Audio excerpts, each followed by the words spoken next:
Sí, buenas tardes a todos los asistentes presentes y a todos los que nos acompañan mediante las redes sociales. Damos continuidad a este seminario internacional de teoría y política económica en su quinta edición. Estamos ahora en el momento de llevar a cabo la mesa C, que tiene que ver con las cadenas globales de valor, y en este caso contamos con la participación del doctor Alejandro Márquez Velázquez, la maestra Lisette Ramón y el doctor Oscar García, así como también la invaluable participación del doctor Andrés Blancas. Para cada presentación se ha asignado un tiempo de 15 minutos, entonces vamos a comenzar. Una vez concluidas las presentaciones, se dará el espacio para que puedan formular sus preguntas. Bien, comenzamos con el doctor Alejandro Márquez Velázquez. Es doctor en Economía por la Universidad Libre de Berlín y cuenta con una tesis sobre los efectos del tipo de cambio real y la tecnología en el crecimiento. También posee una maestría en Economía Internacional y del Desarrollo por la Universidad de Tecnología y Economía de Berlín. También es licenciado en Economía por la Universidad Central de Venezuela. Actualmente tiene una licencia de su cargo de investigador docente en el área de conocimiento del Instituto de Estudios Latinoamericanos de la Universidad Libre de Berlín, y es profesor invitado del Servicio Alemán de Intercambio Académico de la Facultad de Economía de la Universidad Nacional Autónoma de México. Su interés es por la investigación del desarrollo económico, los tipos de cambio, las cadenas globales de valor y América Latina. Ha participado en varias conferencias y talleres en todo el mundo y ha publicado en distintas revistas arbitradas, libros, reportes de consultoría y revistas para el público en general. Ha dirigido tesis de licenciatura y maestría y es miembro de la YSI y de la,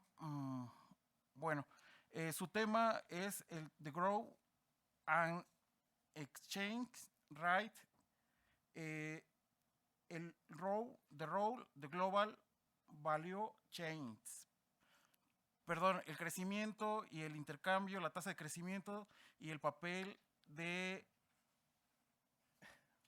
Una disculpa. No pasa nada. Adelante, le damos la palabra, perdón. Me dijeron que tengo 15 minutos, ¿no? Sí, 15 minutos. Si me pueden avisar cuando me esté acabando el tiempo, sería genial. Ahí se ve la presentación. Espera, es que tenemos todavía la pantalla del anterior. Ya está. Ok, sí, voy a hacer la presentación en español. Gracias de nuevo por la invitación. Muy interesante evento. Sí, vamos con la... yo mismo la puedo pasar, sí. ¿Cómo es? Aquí me imagino. Sí, con eso vas a... Ajá, sí.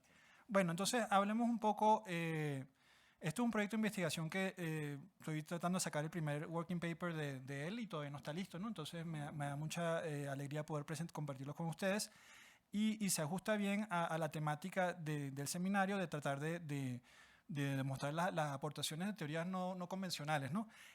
Yo aquí estoy relacionándome un poco con una teoría más que todo desarrollada en América del Sur. También hay exponentes a nivel mundial relacionados con la literatura.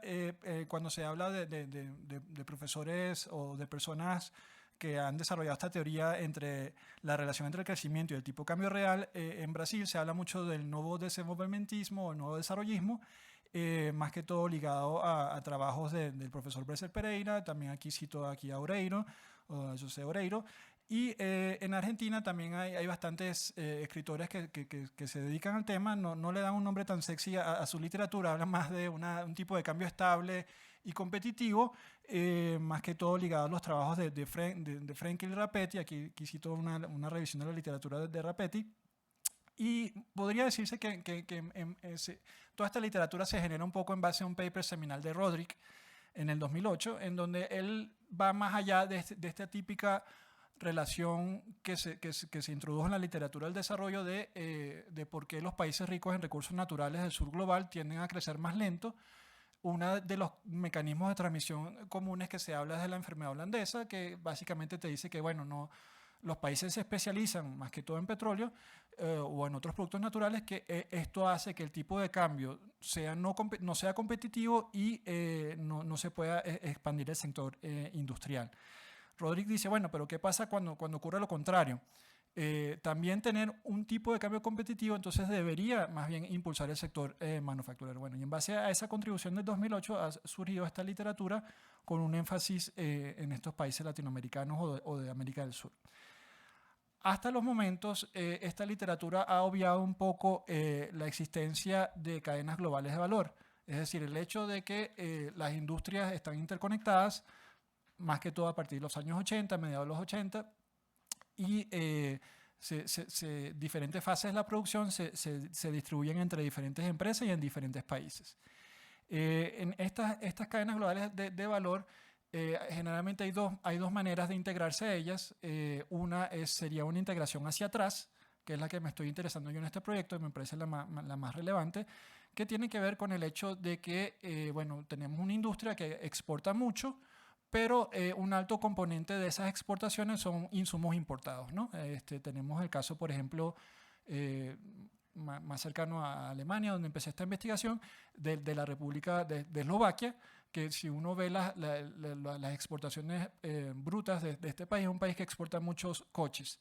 Pero cuando uno se pone a ver la estructura de los insumos de los coches, la mayoría vienen de la Volkswagen, ¿no? Son insumos importados de Alemania. Ese sería un caso de una alta integración en las cadenas globales de valor alemanas, una integración hacia atrás. La otra tipo de integración no me interesa mucho, pero nada más la menciono para que quede claro. Está la integración hacia adelante, y sería cuando un país exporta más que todo materias primas que son utilizadas en las exportaciones de otros países. Ese es un tema que me parece que ha sido bastante analizado ya desde la literatura estructuralista, por eso creo que no vale la pena enfocarse mucho en él. Y bueno, aquí ya se cambió solo a la pregunta de investigación.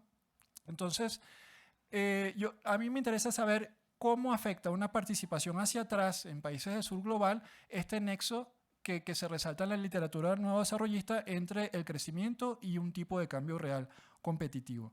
La idea que yo quiero proponer aquí, el argumento de este primer paper sería bueno, que mayor participación hacia atrás de un país del sur global en estas cadenas de globales de valor va a atenuar este enlace que hay entre tener un tipo de cambio competitivo y la tasa de crecimiento. ¿Esto por qué? Porque generalmente hay varios argumentos de por qué un tipo de cambio competitivo real podría aumentar el crecimiento. Yo me enfoco en lo que se llama el canal de transmisión de los sectores transables, que se dice, bueno, si se tiene un tipo de cambio competitivo, los precios relativos de los bienes transables aumentan con relación a los precios de los bienes no transables. Entonces, este aumento de precios relativos en la lógica neoclásica, se puede decir, va a generar un incentivo para invertir más en los sectores transables, y generalmente se debería crecer porque en los sectores transables, no todos, pero muchos sectores transables se concentra la innovación, más que todo en el sector manufacturero, como hemos hablado, pero hoy en día también se puede hablar de servicios también que generen este tipo de innovaciones y de learning by doing, economías de escala, etc. Sin embargo, esta literatura se ha enfocado mucho en este aspecto, pero no se enfoca tanto en el otro aspecto que tiene que ver con los tipos de cambio competitivos, que es que si se está en una cadena global de valor y se está importando muchos insumos para poder exportar, generalmente esos insumos importados si se deprecia la moneda, van a aumentar el costo de producción. Entonces los beneficios de invertir en esos sectores se ven disminuidos. Ese es más que nada mi argumento. Entonces, bueno, voy a hablar un poco a nivel de la data que he recolectado hasta ahora. ¿El modelo? No, ya se avanzó demasiado esto. Tiene vida propia la presentación. Sí, apenas voy por el principio. Ahí está, sí. Bueno, entonces, voy a hablar un poco de la data y un poco de tratar de explicar mi intuición ya desde un breve análisis de la data, descriptivo de la data, Después voy a presentarles los modelos de regresión y los resultados básicos que he tenido hasta ahora y para terminar con las conclusiones. Entonces, no sé dónde tengo que apuntar, esto no sirve de aquí. Gracias. Esa no es la siguiente. Hay que ir para atrás. Más para atrás. No sé qué pasó ahí. Bueno, sí. Pasemos entonces la lámina. La siguiente. Una más. Ajá. Ok. Bueno, básicamente lo que les quiero mostrar ahí es que a mí me gustaría trabajar con un indicador que dijera integración hacia atrás de un país X y analizar exactamente cómo eso afecta la tasa de crecimiento. Sin embargo, ese tipo de data no está disponible con tanta... las bases de datos no son tan largas en el tiempo. Entonces...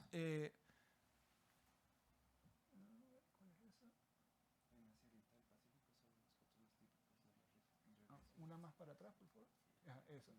Exacto. Entonces lo que yo hago es, tomo data, la típica data que se toma en este tipo de literatura, la del Penn-World Table, que está desde 1950 hasta el 2017, fue la versión que agarré para hacer este análisis, y básicamente veo cómo países dentro de diferentes regiones del Banco Mundial, por ejemplo aquí presento nada más Asia, Europa y Asia Central, y Oriente Medio y Norte de África, los países periféricos dentro de esas regiones, cómo se comportan las variables de interés. Entonces aquí, por ejemplo, hago una comparación de medias, por ejemplo, de un índice de subvaloración del tipo de cambio real, y se ve que Europa, en este periodo de tiempo, Europa y Asia Central, los países periféricos han tenido un tipo de cambio más sobrevalorado, es decir, bueno, que son, en teoría, según esta teoría, por ejemplo, de la enfermedad holandesa, deberían ser menos competitivos los productos transables que producen que en el caso de el Oriente Medio y Norte de África, que tiene un valor negativo, también están sobrevalorados, pero una sobrevaloración menor. Uno se lo imaginaría porque es una región caracterizada por países productores de petróleo, por ejemplo. Y según las predicciones de la teoría de nuevo desarrollista, debería entonces, en base simplemente a esta diferencia, las tasas de crecimiento en Oriente Medio y Norte de África ser mayores que las de Europa y Asia Central. Y no se da, no hay una diferencia significativa en estas dos medias, a pesar de que las medias de Europa y Asia Central es mayor. Y bueno, pero esto se puede explicar por otros factores que también explican el crecimiento, sobre todo una diferencia en el índice de complejidad económica, de los productos, la complejidad económica de los productos que exporta la región de Europa y Asia Central es mucho mayor que la del Oriente Medio u otros valores. Siguiente, por favor. Este análisis somero se puede criticar diciendo, bueno, las cadenas globales de valor norte-sur en realidad no existen desde los años 50, entonces a pesar de que haya ejemplos tempranos de ellos, por ejemplo en el estado de Chihuahua a partir de los años 60, pero no capturan una gran importancia económica sino a partir más o menos de los años 80, exactamente cuándo no se podría decir, pero entonces yo digo, bueno, vamos a analizar el caso de una región altamente integrada a estas cadenas globales de valor, el Asia Oriental y la región del Pacífico, y la comparamos a esa misma región entre dos periodos. Un periodo antes de la formación de estas cadenas globales de valor y un periodo después. Ahí el análisis descriptivo no nos revela mucho porque, por ejemplo, la variable que más nos interesa ahorita sería la subvaloración del tipo de cambio real. No presenta mayores diferencias entre estos dos periodos para esta región y las tasas de crecimiento tampoco. Entonces hace falta un análisis econométrico. La siguiente, por favor. Gracias. Ahí, en esta tabla presento lo que me gustaría hacer desde un principio, sin embargo, como ven en el periodo de tiempo, la data es muy limitada. Ahí tomé una data sobre un indicador que se llama de integración vertical, que es una medida de esta participación hacia atrás en las cadenas globales de valor, pero solamente está disponible a partir del 94. Entonces, simplemente aquí dividí la data en observaciones con una integración vertical por encima de la media y por debajo de la media. Y aquí se ve que la subvaloración del tipo de cambio real no hay una diferencia significativa entre las dos muestras y tampoco hay una diferencia significativa entre el crecimiento. Esto me parece un buen indicio para hacer un análisis econométrico porque ya de por sí ya no se está viendo ninguna diferencia fundamental en estos dos tipos de observaciones que me interesa investigar, ¿no? Lo que sí me gustaría hacer una acotación aquí es que ese argumento de que hay que integrarse a las cadenas globales de valor para crecer más, ya con este sencillo análisis no pareciera ser el caso, porque la tasa de crecimiento asociada a una mayor participación en este tipo de cadenas no es significativamente mayor. Siguiente, por favor. Ya me quedan 5 minutos. Bueno, entonces voy a saltar estos dos gráficos. Bueno, no lo voy a saltar, el de atrás. Aquí presento unas estimaciones de densidad de kernel de las tasas de crecimiento de dos muestras. Aquí en esta gráfica presento solamente las observaciones con una baja participación en cadenas globales de valor. Entonces, para este tipo de observaciones, la línea continua representa valores altos o un tipo de cambio real competitivo. Y ahí se ve que la distribución está un poquito más hacia la derecha que la de la distribución intermitente, que es la de unos tipos de cambio poco competitivos. Entonces, esta es un poco la predicción que hace la teoría nuevo desarrollista, pareciera cumplirse, pero para observaciones ligadas a una baja integración en estas cadenas globales de valor norte-sur. La siguiente, por favor. Si se toma la muestra contraria, es decir, la muestra de observaciones con una alta integración hacia atrás en las cadenas globales de valor, vemos que el tipo de cambio pareciera real, pareciera que no importara. La distribución es prácticamente la misma, se solapan. Entonces, bueno, esto también es un análisis descriptivo. Paso entonces a las regresiones. Por favor, la siguiente, otra vez. Gracias. Ahí están los modelos de regresión. El modelo de referencia que se usa en esta literatura es básicamente un modelo de paneles de datos de tipo panel, en donde se busca saber cuál sería el símbolo o si este beta 2, beta B1, que está acompañado a la variable RERU, que sería el indicador de su valoración real, si es diferente de 0 o no. Es decir, si aumentar la competitividad del tipo de cambio tendría algún efecto sobre el crecimiento. Bueno, entonces a mí me interesaría, por deficiencias en la data, entonces lo que hago yo es, hago una serie de interacciones, me interesa la interacción de esta variable de su valoración real con la región en la que el país se encuentre. Entonces me interesaría en la primera interacción ver si el beta I2 es diferente de 0. Y también podría hacer otra interacción incluyendo un periodo de tiempo más reciente para ver si en un periodo de tiempo más reciente en donde se ha visto históricamente esta mayor importancia de las cadenas globales de valor ha cambiado un poco ese efecto. La siguiente, por favor. Y bueno, si el mundo fuera como yo lo quisiera, hiciera esa regresión de abajo que sale ahí, que es simplemente hacer la interacción entre el indicador de participación en las cadenas globales de valor y la subvaloración cambiaria, pero bueno, no tengo una data tan larga para hacer esa prueba. Ok, siguiente. Otra vez. Ese no me va a dar tiempo de hablar de eso. Siguiente, por favor. Sí, ok. Bueno, aquí los resultados preliminares que podemos mencionar, se ve que efectivamente aquí replico los resultados de la literatura, es decir, que con mi data puedo obtener los resultados que quiero, que es que el tipo de cambio real al ponerse más competitivo tiene un efecto positivo sobre el crecimiento. Este es el resultado general de la literatura nuevo desarrollista. Vamos a la siguiente lámina, por favor. Sin embargo, cuando se toma en cuenta la existencia de regiones y se toma a Asia Oriental y el Pacífico como región de referencia, aquí nada más estoy tomando países periféricos, solamente 90 países periféricos. Estos índices, estos coeficientes que están que no tienen ninguna interacción son los de Asia Oriental y el Pacífico. Se ve que la subvaloración del tipo de cambio real para ese continente no tuvo un efecto significativo sobre el crecimiento y solamente tuvo efectos significativos sobre el crecimiento sobre las dos regiones con menor integración en las cadenas globales de valor. Aquí vale mucho la atención acotar que México está fuera de esta muestra porque es un outlier en tipo de cambio, lo tuve que sacar de la regresión. Sin embargo, América Latina en general también incluye muchos países de América del Sur de que por sí no están integrados en las cadenas globales de valor. Y sí se tiene el efecto esperado por el nuevo desarrollismo para estas regiones, América Latina y el Caribe y Oriente Medio y África del Norte. Siguiente lámina, por favor. Si se hace la interacción, incluyendo el periodo de tiempo, tampoco pareciera ser relevante para el Asia Oriental y el Pacífico, y en la siguiente lámina, por favor, pero sí se ve que ya para una región bastante integrada en las cadenas globales de valor, como es el Asia, Europa y Asia Central, ya devaluaciones ya afectan la tasa de crecimiento negativamente. Y esto, bueno, tiene la lógica de que, bueno, si somos Eslovaquia y tenemos la mayoría de nuestros insumos importados, bueno, Eslovaquia ya hoy en día es parte del euro, pero durante este periodo de análisis no lo era.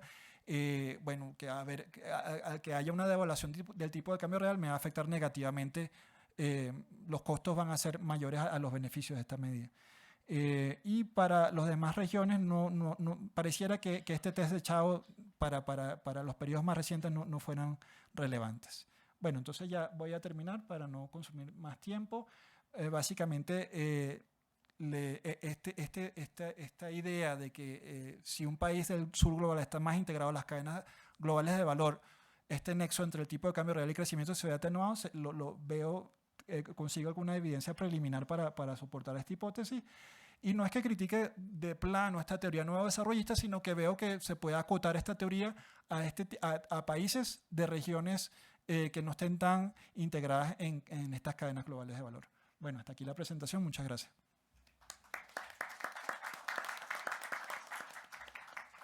Muchas gracias. Ahora continuamos con la siguiente ponencia titulada Análisis contable interinstitucional de la estructura productiva y desindustrialización en México y Ecuador. Esta ponencia es llevada a cabo por la maestra Lisette Ramón y el doctor Andrés Blancas. Me permito presentarlos.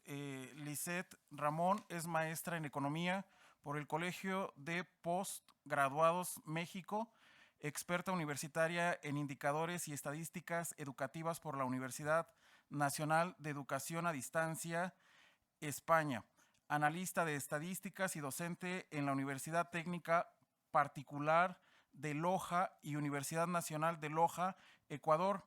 Sus líneas de investigación, economía del conocimiento, crecimiento y desarrollo económico. Es coautora de capítulos, artículos y colaboradora en proyectos interinstitucionales.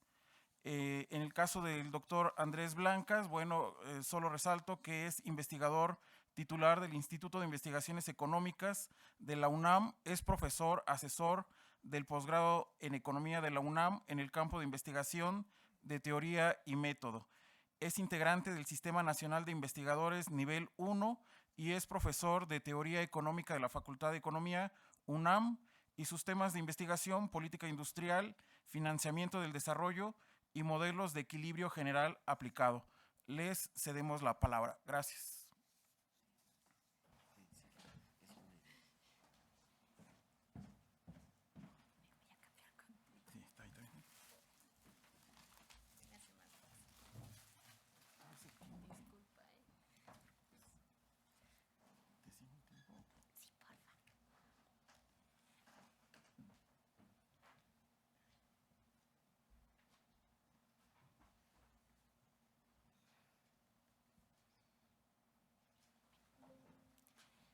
Muchas gracias. Como les comentaba mi compañero, vamos a hablar un poco de estructuras productivas y desindustrialización, básicamente en dos países que se ubican geográficamente, uno en el sur, otro en el norte, pero que han tenido características similares.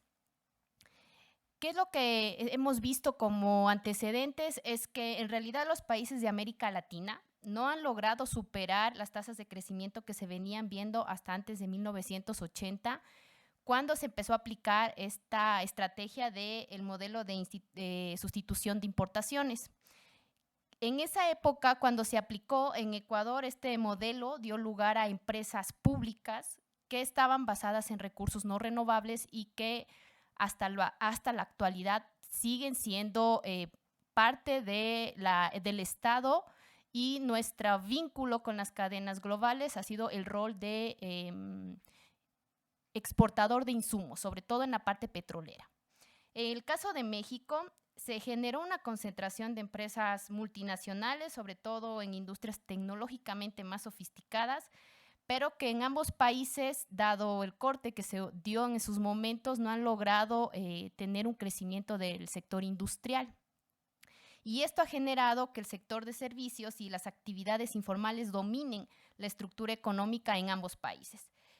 Básicamente, el resultado de estas estructuras dominadas por la parte de servicios ha resultado en un desplazamiento en el empleo de la industria manufacturera y otros sectores intensivos en tecnología moderna hacia el sector de servicios que han sido menos productivos y sobre todo con alta informalidad.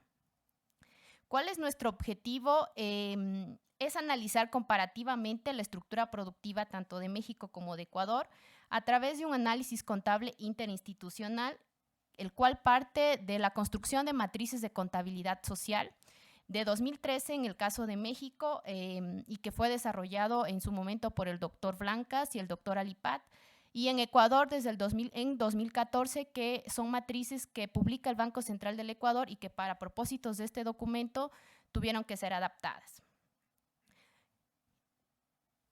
El análisis contable interinstitucional, en realidad y afortunadamente, fue desarrollado por el doctor Blancas y publicado en Economic System Research en 2006. Y básicamente lo que buscamos es analizar las características contables y las relaciones interinstitucionales, considerando que la matriz de contabilidad me permite vincular sectores institucionales y sectores productivos, y para lo cual, como les comentaba, utilizamos las matrices de contabilidad social 2013 México, 2014 Ecuador. Inicialmente queremos mostrarles un poco qué es lo que ha pasado en América Latina, en México y Ecuador, y como les muestro en la primera gráfica, es una evolución del valor agregado bruto manufacturero en ambos países y en la región, en el que aceleradamente hemos visto un decrecimiento paulatino en el tiempo. A excepción de ciertos periodos, como en el caso de México, que es entre el 94 y el 98, donde se anexó al Tratado de Libre Comercio y hubo un temporal crecimiento de la industria manufacturera, y en el caso de Ecuador ha habido una tendencia decreciente del VAP manufacturero desde 1992, pero ha sido mucho más acelerado desde el año 2000, cuando la economía tuvo que dolarizarse en respuesta sobre todo a estas políticas neoliberales de liberalización financiera. ¿Qué es lo que ha ocasionado esto? Prácticamente es que en todos los países de América Latina no se ha logrado reactivar la parte manufacturera. Este proceso de desindustrialización que está pasando no solo México y Ecuador, ha mantenido una estructura productiva sobre todo liderada por el sector terciario, como vemos en la gráfica D. Sin embargo, las diferencias entre ambos países radican en el tiempo en que ha crecido progresivamente este sector. En el caso de México, el sector servicios ha venido creciendo desde 1993 y en Ecuador principalmente desde 2009, justamente cuando ya habíamos pasado 9 años de dolarización. Otra característica que tiene esta parte de desindustrialización es que básicamente la tasa de empleo en el sector terciario tiene comportamientos de absorción alta en el empleo. En el caso de México se ha mantenido entre el 61 y 62% y en Ecuador entre el 53 y el 54%. ¿Qué es lo que nos permite hacer el análisis contable? Básicamente nos permite generar un diagnóstico de cómo son las estructuras productivas y sus relaciones no solamente con la parte productiva, sino con el sistema económico en general. En esta tabla vemos la participación de las actividades productivas en México y en Ecuador en 2013 y 2014 y vemos que prácticamente en México las principales actividades terciarias que sobresalen están relacionadas con comercio, sanidad y educación, transporte y almacenamiento y otras, mientras que en Ecuador, además de estas mismas actividades, se destaca la parte de servicios profesionales, científicos y técnicos y la administración pública, en este año considerando que hubo una alta participación a la parte estatal en cuanto a inversiones. En cuanto al sector industrial, que es justamente el que deberíamos fortalecer, vemos que México solamente tiene una participación del 15.9% en comparación a Ecuador, que es 14.5%, y vemos un poco de distinción en cuanto a hacia qué sector se ha especializado tanto México como Ecuador. En el caso de México, se especializa en bienes eléctricos, electrónicos y de transporte y en la industria de alimentos y bebidas.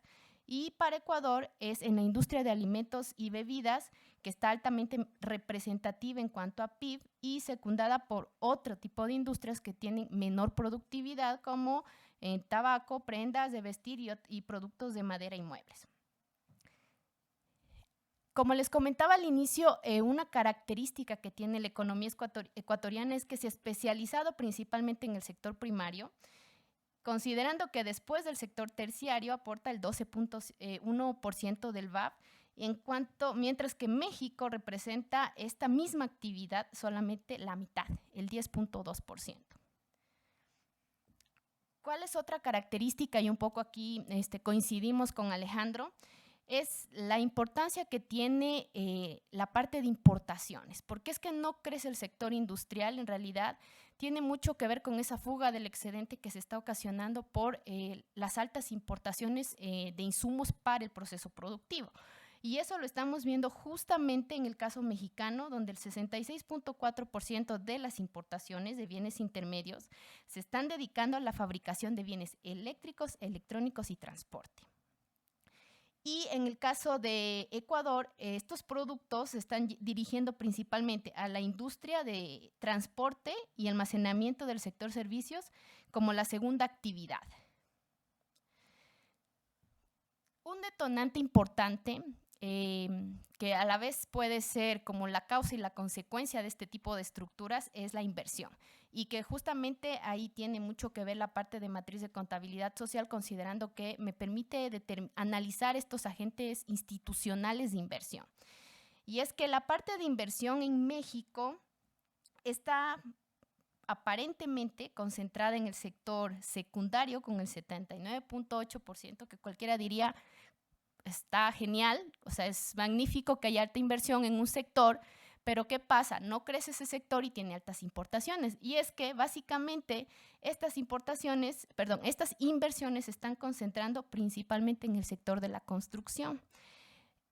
Y lo mismo sucede para el caso de Ecuador. Las altas inversiones que vemos, que inclusive son superiores a las de México en la parte del sector secundario, vemos que es del 91.2%, el 82.8% se están yendo a este sector. El problema que tiene este sector, al menos en el caso ecuatoriano, es que es un sector que no tiene altos encadenamientos. Es decir, no tiene altos encadenamientos hacia atrás. No necesita o no hay una cohesión local que permita que si este sector crece va a pedir insumos de otros sectores locales, ¿no? Ese es el principal problema del sector de la construcción. Y el segundo, que es también otro determinante de esta fuga de excedentes, es la inversión extranjera directa. ¿Qué es lo que pasa? En el caso de México, se determina que la inversión extranjera se dirigió principalmente al sector automotriz y electrónico. Y si vamos viendo, hay como una coincidencia de los problemas que hay, ¿no? Ese es un sector que sí crece, un sector con altas importaciones, pero con mucha intervención extranjera. Y justamente esos dos últimos elementos son elementos de fugas de capitales, ¿no? A través de la remisión de utilidades y a través de las importaciones. Creo que se va a apagar esto. Perdón. Se va a apagar este de aquí. Bueno, ¿qué es lo que pasa en la economía ecuatoriana? En la economía ecuatoriana, y como les comentaba, nuestro rol en las cadenas globales de valor es justamente ser proveedor de insumos, principalmente petróleo y principalmente con China. Que nuestros acuerdos internacionales de inversión no necesariamente implican un pago de una deuda, o sea, en moneda, sino a través de especie. Un compromiso que hay hasta 2030 en cuanto a petróleo, al precio que se estableció en el año que se dio el crédito desde China. Es decir, a diferencia de México, México tiene una alta dependencia con Estados Unidos. Y Ecuador y muchos países del sur tienen una alta dependencia con China a través de proveedor de insumos para toda la maquila mundial que maneja. ¿Qué es lo que pasa con este tipo de estructuras. El efecto directo justamente lo vemos en la distribución del ingreso. ¿Qué queremos decir con esto? Si solucionamos, y un poco lo que comentaba el doctor Porciles, si solucionamos estos temas de estructura productiva, puede mejorar la distribución del ingreso y disminuir las tasas de pobreza que manejamos en el país. Paradójicamente, a diferencia un poco de México, que no hemos estado creciendo tanto como México y no tenemos una parte industrial un poco más desarrollada que México, las tasas de pobreza en Ecuador disminuyeron. Es la mitad de lo que México registra. Esto principalmente a las transferencias que se han venido dando desde el gobierno a través, obviamente, de deuda o a través de crecimientos esporádicos que se dieron por la parte de exportación de commodities. Si logramos solucionar esta parte de distribución del ingreso y de los excedentes que se están generando en cuanto al excedente bruto de explotación y en cuanto a remuneraciones, es mucho más fácil para las economías pasar de una alta desigualdad a una menor desigualdad y obviamente a menor tasas de pobreza. Me gustaría concluir que el análisis contable interinstitucional, como les comentaba, se concibe como una herramienta metodológica útil y explicativa de las características y las relaciones empíricas del sistema económico, considerando que estamos teniendo en cuenta sectores institucionales y sectores de producción, y que se basan en la teoría. En ambos países, y no dudo que en muchos otros, se presentan estructuras productivas dominadas por el sector terciario en términos de producción, pero también de empleo, y no solo formal, sino también informal. Sin embargo, hay diferencias, las cuales radican en el avance que ha tenido el sector manufacturero, que ha sido superior al de México, pero se ve una intervención de las inversiones principalmente en sectores que no tienen altos encadenamientos y de una alta inversión extranjera en sectores que probablemente pueden estar creciendo y fortaleciendo las cadenas locales. ¿Qué es lo que nos ha permitido este análisis contable? Es identificar problemas estructurales en ambos países, pero también corroborar que ha habido un proceso de desindustrialización y que este ha sido resultado justamente de esta fuga de excedentes que les comentaba a través de la inversión extranjera directa y una balanza comercial deficitaria, y porque la inversión extranjera también justamente se ha ubicado en los sectores más rentables. En el caso de Ecuador, el sector más rentable viene siendo la parte de recursos no renovables, y en el caso de México, en la parte de electrónicos. Y esto, justamente estas estructuras se manifiestan en el lento crecimiento que han mantenido ambos países, pero también en una alta concentración del ingreso y pobreza. Muchísimas gracias.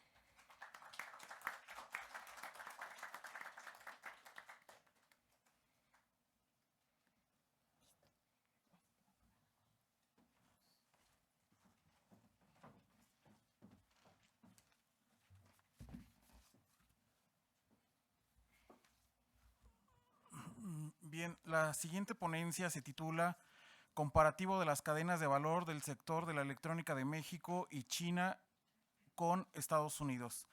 Esta ponencia es llevada a cabo por el doctor Óscar Arturo García y bueno, les comento, destaco de su currículum que es doctor en Economía por el Instituto de Investigaciones Económicas de la UNAM y actualmente se encuentra adscrito a la Dirección General del Centro de Investigación y Docencia Económicas, el CIDE.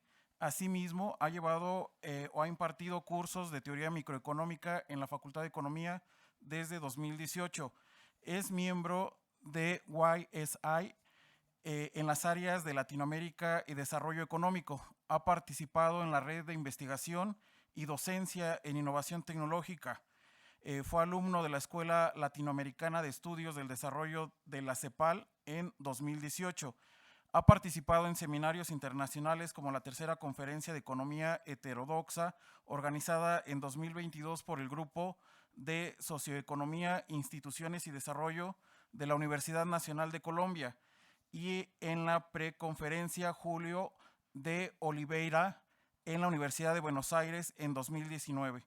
Sus líneas de investigación, están enfocadas a las cadenas globales de valor, cambio estructural e innovación aplicadas a países en desarrollo. Le cedemos la palabra.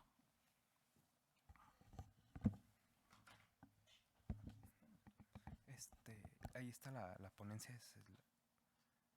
No, en la USB.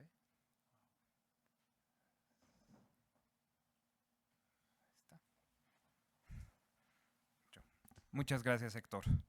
Bueno, como Héctor anticipaba, mi ponencia se llama Comparativo de cadena de valor del sector de la electrónica de China y México con Estados Unidos, 2005 y 2018. Y nada más, dado la premura del tiempo, voy anunciando algunos elementos rápidos. Digamos que la exportación de manufacturas electrónicas hacia Estados Unidos ha sido de particular importancia para México, ¿no? De hecho, no es nuevo que México en particular se haya integrado o exporte bienes de electrónica con la apertura comercial, sino que el programa de Maquila de la frontera norte se lleva desarrollando desde la década de los 60, ¿no? Entonces ya existía este nicho de mercado de exportaciones, ¿no? Para fines de este ejercicio, precisamente vamos a comparar desde 2005 a 2018, ya que son años un tanto posteriores a la inclusión de China en la OMC, y entonces vamos a ver qué efectos ha tenido tras las exportaciones de electrónica de México hacia Estados Unidos tras esta inclusión, ¿no? Entonces, precisamente, aquí tenemos un sentido en que las cadenas globales de valor para países en desarrollo proveen, en términos teóricos, de ramas de conocimiento, ¿no? Y que esas derramas de conocimiento se van a ver trasladadas en la aportación de valor agregado que cada uno de estos países puede generar en la producción o en las diferentes etapas de la producción dentro de las cadenas de valor, ¿no? Entonces, de ahí que este debería de ser como que el papel inicial de insertarse en cadenas globales de valor. Sin embargo, digamos que esto pudieran no ser, digamos que totalmente explotado debido a la ineficiencia de la política industrial o falta de política industrial dentro de un país, ¿no? Y entonces, al final de cuentas, también la electrónica, que es el sector en el que me estoy enfocando a presentar, tiene una relevancia muy particular en cuanto a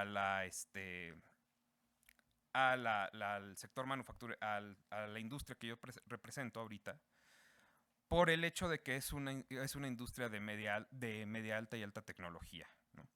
Entonces, precisamente es que estas son industrias que suelen estar relacionadas con la innovación y el desarrollo tecnológico, y por ello es que pueden desarrollar o impulsar la productividad en otros sectores de la economía, ¿no?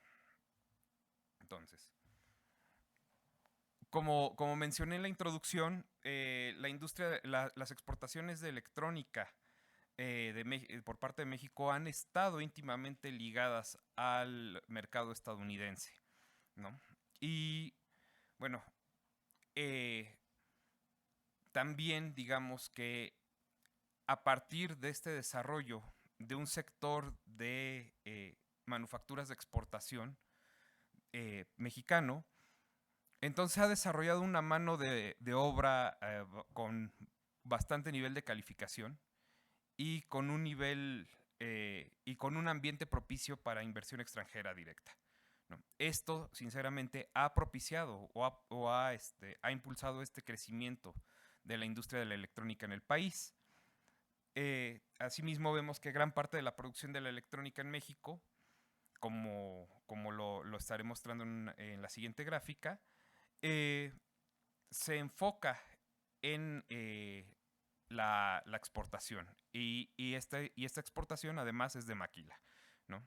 Que son precisamente, bien, la maquila y la no maquila es la diferencia entre bienes que reciben alto contenido de importación de partes para su posterior exportación, ¿no? También, por otro lado, vemos que en el caso de Estados Unidos importa productos también electrónicos directamente de China o de otros países del sureste asiático como Taiwán o Corea del Sur. Y vemos que también en particular el mercado estadounidense se ha visto beneficiado de la participación de China en la OMC. Aquí vemos precisamente lo que les comentaba, cómo a partir del análisis de las matrices insumo-producto de la OCDE multirregionales, podemos dividir las exportaciones tanto para México y para China, las exportaciones manufactureras en maquila y no maquila.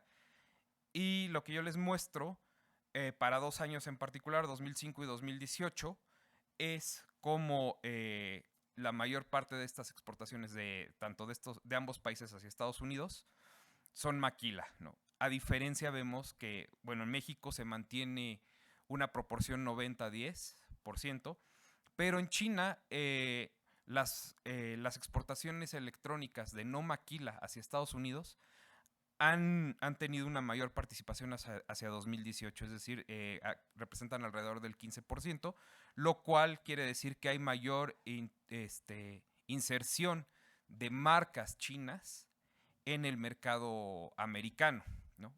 Sin embargo, podemos ver que realmente las exportaciones mexicanas en esos términos o en esas proporciones se han mantenido estancadas.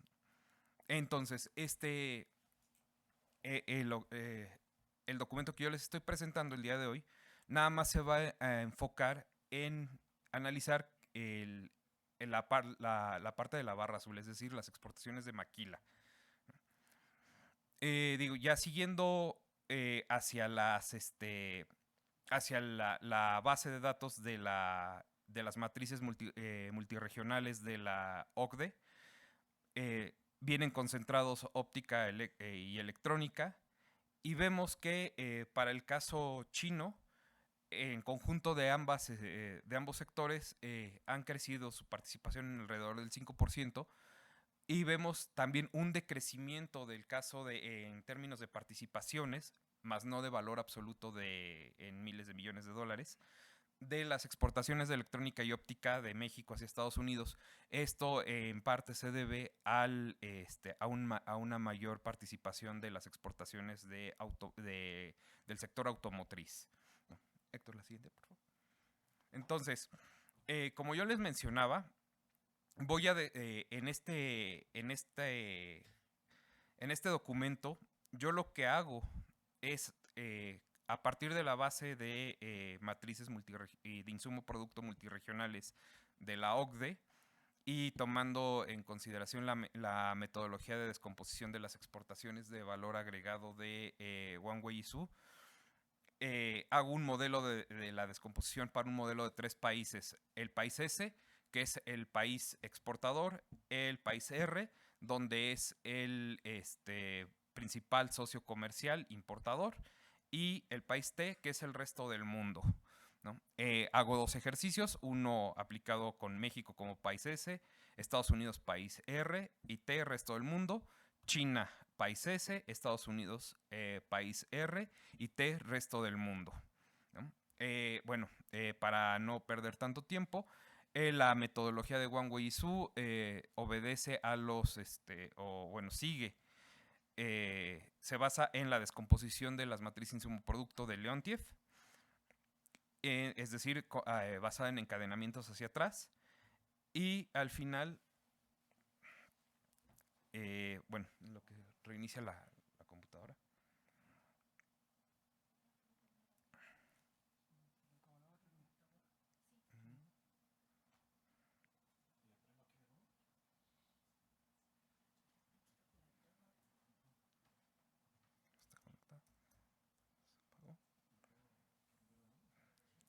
Bueno, en lo que resuelven el problema logístico, les voy comentando la ecuación de la descomposición de las exportaciones, digamos, tiene 4 grandes componentes, que son el valor agregado de origen doméstico que se absorbe en el extranjero, valor agregado de origen doméstico que se exporta y regresa al lugar de origen, y valor agregado de origen extranjero. Y bueno, más los términos de doble contabilidad. La siguiente, ya la siguiente. Entonces, en términos generales, podemos ver que precisamente tanto en México como en China, la estructura de la maquila es la misma, ¿no? Es decir, tienen bajo componente de valor agregado de origen doméstico y un gran componente de valor agregado de origen extranjero, ¿no? Digamos, en realidad los resultados obedecen a diferentes factores, ¿no? La baja proporción de valor agregado de origen doméstico en particular depende que es el principal componente, los insumos importados, ¿no? Como lo vamos a ver en la siguiente gráfica, además de un bajo costo de mano de obra y lo que ya hemos mencionado en las mesas anteriores y en la ponencia del doctor Gabriel, que es la falta de innovación y ausencia de política industrial, ¿no? La siguiente, por favor, Héctor. Bueno, como podemos ver, estos son los resultados en una presentación gráfica del sector de las exportaciones del sector de la electrónica, tanto para China como para México, en dos momentos, 2005 y 2018. Como lo expliqué anteriormente, la composición tiende a ser similar, ¿no? Por aquí, por cuestiones de espacio, en el gráfico no puse los subcomponentes de dónde viene la composición de cada uno de los orígenes del valor agregado. Podemos ver en la parte baja del gráfico que las primeras dos franjas en azul claro y azul un poco más fuerte, obedecen al valor agregado de origen doméstico, tanto en bienes finales como en bienes intermedios. Y la siguiente franja, que no se aprecia muy bien, pero que porque es muy delgada, es el valor agregado de origen doméstico que se reexporta, ¿no? Finalmente, bueno, al igual que este valor agregado de origen doméstico, que va a parar a las reexportaciones de bienes de otros en el extranjero. Finalmente vemos los componentes aquí de valor agregado de origen extranjero, tanto para bienes finales, que va representando alrededor del 48% para ambos casos, bueno, y que sube hacia el 50% para el caso de China en el 2018, y el valor agregado de origen extranjero en bienes intermedios, ¿no? Que tiene una participación alrededor del el 29%, ¿no? en ambos casos para 2018, pero que oscila entre el 26 y 27% para 2005. En esta gráfica, como insisto, sería un poco más rico si el análisis si hubiese puesto la descomposición completa de la ecuación, en el cual pudiéramos tener la observación de las componentes de las exportaciones de valor agregado de origen extranjero y sus componentes tanto del principal socio comercial como del resto del mundo, donde digamos que precisamente para concluir con la presentación, puedo señalar que uno de las diferencias sustanciales entre China y México es que China tiene una componente de valor agregado de origen extranjero, o las exportaciones chinas hacia Estados Unidos tienen una gran componente de valor agregado de origen extranjero proveniente de sus encadenamientos con el sector de la electrónica de otros países de Asia, lo cual lo potencializa precisamente como ese exportador de maquilas hacia Estados Unidos, mientras que México aprovecha la ventaja tanto de los costos laborales como de la cercanía al país para, digamos, tener un sector exportador de electrónica sumamente dinámica, ¿no? Como hemos visto en vistas de esto que se está hablando en los medios del nearshoring, precisamente es que la pregunta que yo trataba de resolver al inicio de cuando empecé a formular este documento fue, ¿realmente es un sustituto México de China en el sector de la electrónica, y la respuesta no es tan simple ni tan somera como se da, dado precisamente toda esta proveeduría regional o de encadenamientos regionales que tiene China con el resto de los países de Asia como Taiwán, como Corea del Sur, en los que realmente también se desarrollan insumos intermedios de alto valor agregado para el mismo sector, ¿no? Y que al final de cuentas son aprovechados precisamente por las maquilas chinas para exportar hacia Estados Unidos, ¿no? Entonces, digamos que para cerrar, México realmente tiene que apostarle por generar sus capacidades tecnológicas para realmente generar un sector de la electrónica robusto y realmente cumplir con esta idea de que bajo el nearshoring México pueda llegar a ser un sustituto de China. Si no, realmente la estructura productiva seguirá siendo igual a como estamos en la actualidad, ¿no? Muchas gracias.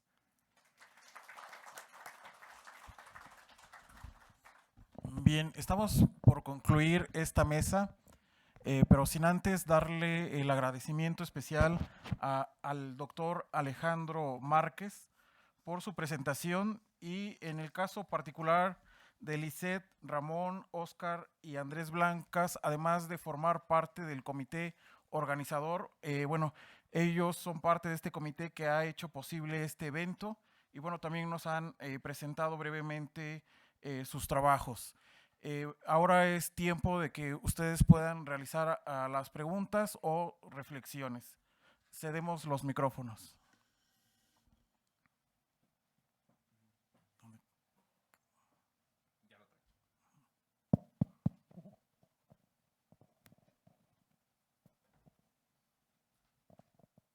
Hola, hola. Buena tarde. Tengo una pregunta para el doctor Alejandro Márquez. Tengo dos preguntas en realidad. Bueno, tengo tres preguntas. La primera sería, me llamó la atención en las regresiones econométricas que mostrabas que el PIB per cápita inicial tiene signo negativo y no sé si eso tenga que ver por ahí con algún fenómeno que se parezca a la convergencia en el sentido de solo uno.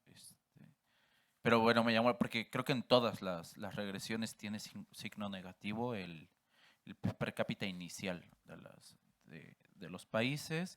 Y luego, no sé si, igual me perdí un poco en ese momento, no sé si podrías volver a explicar cuál era la diferencia entre el signo negativo que se muestra en la región Europa-Asia, en la primera regresión, y por qué los otros son positivos, ¿no? En cuanto al tipo de cambio real. Y luego, nada más, una pregunta para el doctor Óscar García González. Entonces, a ver, si entendí bien, lo que pasa con el sector exportador de electrónica en México es que la mayoría de sus insumos provienen de Estados Unidos y luego vuelven a regresar a Estados Unidos.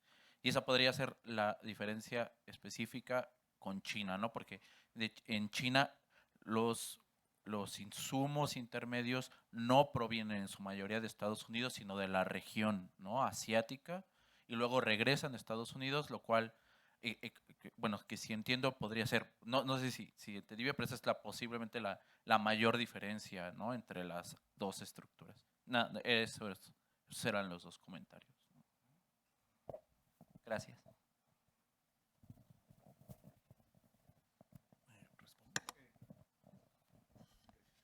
Muchas gracias a los cuatro ponentes, muy buenas cada una de las intervenciones.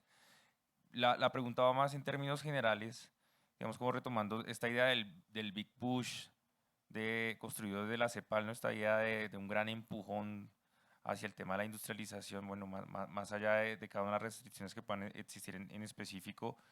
La pregunta iría por ahí un poco respecto a tiempos y respecto a qué se puede hacer un poco a partir, por ejemplo, de estos análisis que me parecen bien precisos de la comparación a partir de las matrices de contabilidad social de México y de Ecuador, digamos, pero también de la comparación con China, de México, o sea, ¿qué se puede hacer y en cuánto tiempo se puede hacer? Porque creo que es como algo que nos cuesta muchas veces en estos planes de desarrollo o las diferentes apuestas de industrialización, que a veces, digamos, existe claridad de qué es lo que podría hacerse, pero los tiempos no dan.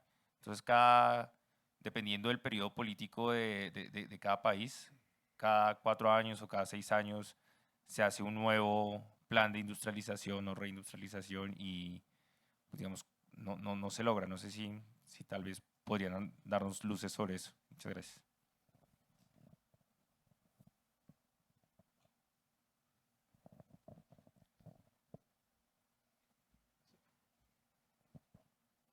Si no hay nadie más, muy rápido, para Alejandro, un poco sorprendente, lo que es un poco sorprendente el resultado es que Asia normalmente se la ve como mucho más integrada y existe toda esta mirada integrada a las cadenas de valor, ¿no? Y existe esta mirada de que allí fue muy importante el manejo que hicieron del tipo de cambio real, inclusive desde la perspectiva del control de capitales, ¿no? De que evitaron a través, más que nada del control del ingreso de los capitales de corto plazo, tener la cuenta de capital cerrada, evitaron pérdida de competitividad. Entonces te pregunto solo si los resultados son consistentes, digamos, con esa mirada. Y para Oscar también rápido, me sorprendió que yo pensaba que iba a encontrar diferencias mucho más importantes en la composición del valor agregado en la maquila de los 12, de China y de México, ¿no? Porque son países, o sea, que tuvieron desde el punto de vista del desarrollo tecnológico trayectorias tan distintas. Capaz que eso se refleja en otras firmas industriales y no en las maquilas, digamos, ¿no? Pero como que yo esperaba encontrar algo más distinto. Muchísimas gracias y gracias a todos por las presentaciones. Muchas gracias por las preguntas. Damos la palabra a Alejandro. Muchas gracias por el interés y los comentarios y las preguntas. PIB per cápita inicial signo negativo. Bueno, primero explicar un poco qué es esa variable, ¿no? El tiempo no pude explicar. Este es un modelo que se corre en periodos de tiempo de 4 años, ¿no? Para darle tiempo al tipo de cambio que teóricamente genera algún tipo de competitividad y entonces se pueda reflejar el crecimiento. Entonces, ¿qué significa aquí el PIB per cápita inicial? Es el PIB per cápita al inicio de cada uno de esos 4 periodos. Y en efecto, como hiciste la pregunta, es que de negativo es lo que se espera teóricamente en base a la teoría de la convergencia, ¿no? Sería una variable de control, ¿no? Que países con PIB per cápita más bajo se espera que crezcan más rápido, mientras más alto sea el PIB per cápita debería ser el crecimiento más lento. Las diferencias de signo y básicamente lo que estoy haciendo en estas regresiones que me da un signo negativo para la subvaloración del tipo de cambio real en Europa, el efecto que tiene sobre el crecimiento, me ocurre solamente para el periodo más reciente, que es el periodo que se dice que las cadenas globales de valor son más intensivas. Entonces, cuando se habla de esta región de países periféricos de Europa y Asia Central, generalmente los que están más integrados a estas cadenas globales de valor son en realidad Europa del Este, o sea, la más reciente expansión de la Unión Europea, por ejemplo, los 10 países de Europa del Este. Y bueno, el resultado lo que quiere decir es que al ya estar tan integrado, y esta región, junto con, como lo menciona Gabriel Porcile, son de las regiones más integradas a las cadenas globales de valor a nivel mundial. Entonces, el resultado yo lo interpreto de la manera que si eres un país que está en una región que ya está altamente integrada a estas cadenas globales de valor, depreciaciones del tipo de cambio real pueden perjudicar negativamente tu crecimiento precisamente por el efecto de costos, ¿no? Que te incrementa los costos de tus insumos.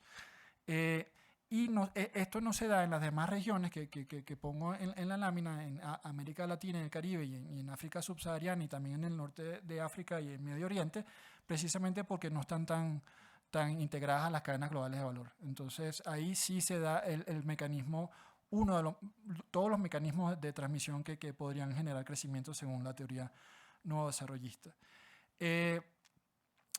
Básicamente, yo también estoy sorprendido por el resultado.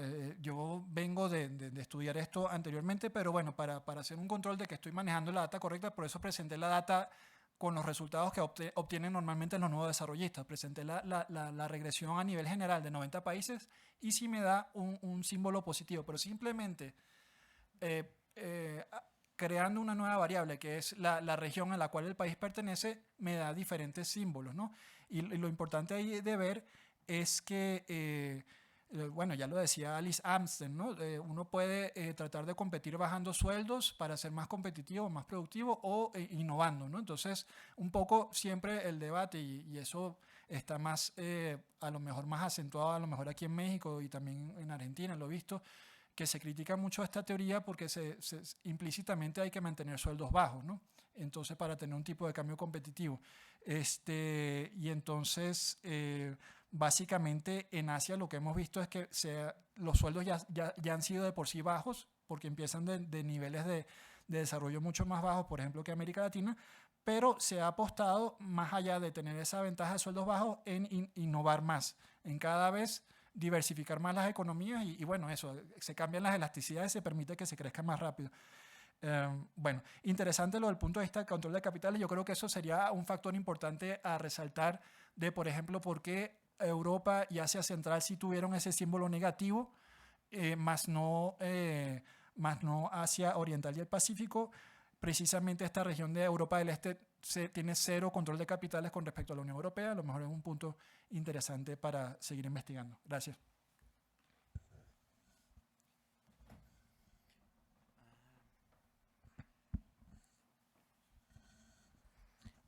Sí, permítame responder la pregunta que se planteó por... ¿Ya se fue? Ah, no, aquí está. Leonardo. ¿Sobre qué en ese big push y cuánto, ¿no? ¿Cuánto tiempo, ¿no? Como lo consideramos en la exposición que hizo el doctor Gabriel Porcile, creo que esto es de largo plazo, ¿no? Es un tema de largo plazo que tiene que ver con también con la parte política, como se mencionó en la mesa B, en donde se tocaron temas muy interesantes y sobre todo provocativos, desde Bakunin aquí hasta... Empezó Gabriel, ¿no? Con la idea de Bakunin. Lo continuó Carlos Guerrero con una idea más todavía radical, en donde la teoría económica no sirve, ¿no? La parte política que expresó también el compañero sobre la NASA, sobre el análisis de la NASA, en donde pone el punto, el dedo en el punto exacto, ¿no? Que es que los temas de economía o los análisis que hacemos de economía, y eso te llega, Alejandro, es un análisis que se hace con los aspectos marginales, ¿no? Y que nuestros comentarios pueden ser incluso marginales. Hay que tomarlo con detalle, pero sí es importante el mensaje que da este compañero, que es el hecho de tratar de vincular los fenómenos económicos con los aspectos políticos, y no solo políticos, sino también ecológicos, ¿no? Que como ahora se está planteando. Y en esos términos, el concepto de cambio estructural, que es el que se maneja, no es algo que se pueda resolver en el corto ni en el mediano plazo. Son temas de largo plazo, y por largo plazo decimos 20, 25, 30 años o más. Hacía referencia a lo que Les Wałęsa le comentó, le respondió a Vicente Fox, ¿no? Aquí en su invitación de toma de posesión. Estos temas de distribución, de beneficio hacia la población y distribución del ingreso tienen que ver con el largo plazo, no son cosas que se resuelvan en términos de política económica, de una política fiscal de un sexenio. Por eso les comentaba que el tema de la 4T debe de continuar, porque América Latina está avanzando hacia esa fase, esa etapa de un mayor compromiso con el movimiento social, con la distribución del ingreso, que antes era tema que no se podía tocar fácilmente, ¿no? Ahora ya la parte keynesiana de la CEPAL está más explícita, es ya común hablar de eso, ¿no?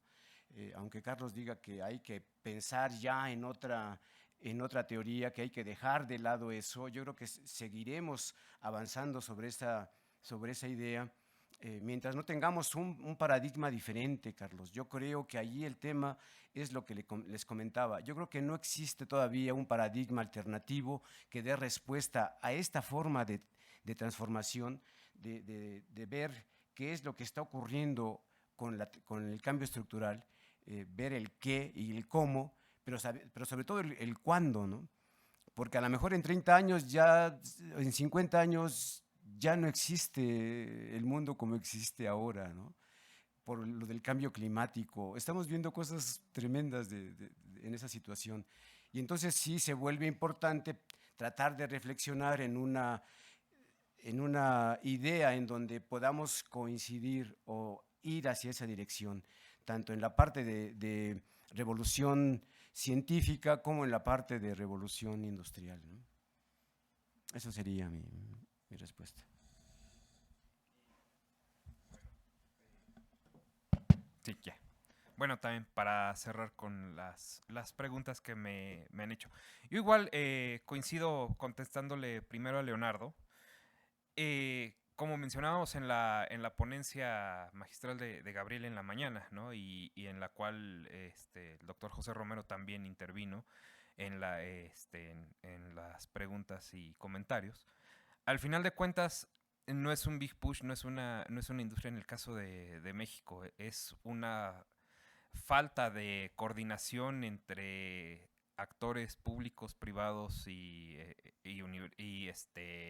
centros de investigación, ¿no? Llámense centros públicos de investigación y universidades, ¿no? En lo cual realmente no existe una política para desarrollar una industria nacional, ¿no? Como ves, México, a diferencia de Colombia, Ecuador, tiene un sector manufacturero mucho más desarrollado, ¿no? Digamos que ese no es el problema, digamos que México no está inserto en el problema en el que el resto de América Latina sí lo pudiera estar, ¿no? Con una industrialización un tanto más trunca que la de México. Y bueno, con respecto de la pregunta de Gabriel y del ¿me repites tu nombre, por favor? Fernando. Y la que Fernando hacía, precisamente, bueno, en el gráfico que yo mostré sobre la descomposición del valor agregado en las exportaciones, tanto de China como de México hacia Estados Unidos, yo mencioné que mi error al hacer esa gráfica fue, digamos, sumar todos los términos en 4 rubros.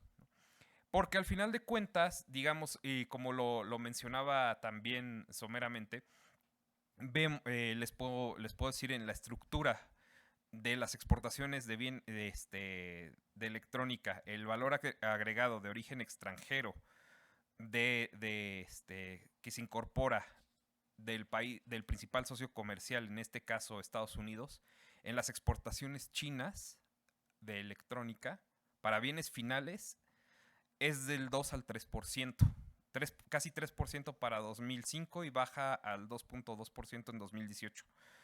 Y en el caso de México, la composición de valor agregado de origen de Estados Unidos para las exportaciones mexicanas de electrónica hacia Estados Unidos es del 13% para 2005 y del 8% para 2018. Mientras que vemos que el valor agregado que proviene de otros países y precisamente que casi siempre, que en el sector de la electrónica además el tema es que está muy desarrollado en el sureste asiático, son del 45% de esta región para el caso de China y que de ahí se va a las exportaciones de Estados Unidos para Estados Unidos, y del 48% en el 2013, mientras que para México en los mismos años son 35 y 39%, ¿no? Entonces la proporción es más baja, ¿no? Y ahora en bienes intermedios también pasa lo mismo, ¿no? Son 24 y 28% el origen de terceros países del valor agregado de origen extranjero, y 20% para el caso de 20 y 24% para el caso de México. Pero el caso del valor agregado para bienes intermedios, de este valor agregado de origen extranjero, lo que aporta Estados Unidos en las exportaciones chinas es solo el 1% y no ha variado, mientras que en el caso de México descendió del 7.8% al 5%, ¿no? Entonces realmente tenemos que, como proporciones, sí, Estados Unidos obviamente tiene una mayor influencia dentro de las componentes de exportación mexicanas que en el caso de China, ¿no? Sin embargo, vemos que al ser maquila y con altos encadenamientos regionales, sobre todo en Asia, aquí está presente también en esta composición de manera muy grande para el caso de China y un poco menor para el caso de México, ¿no? Pero no deja de ser importante. En fin, gracias. Bueno, pues ya damos por concluida esta mesa, cerramos la sesión y continuamos con el refrigerio de acuerdo a lo programado para este evento. Les agradecemos sus participaciones y su asistencia. Gracias. Y los esperamos para las siguientes mesas, que seguramente serán igual de interesantes.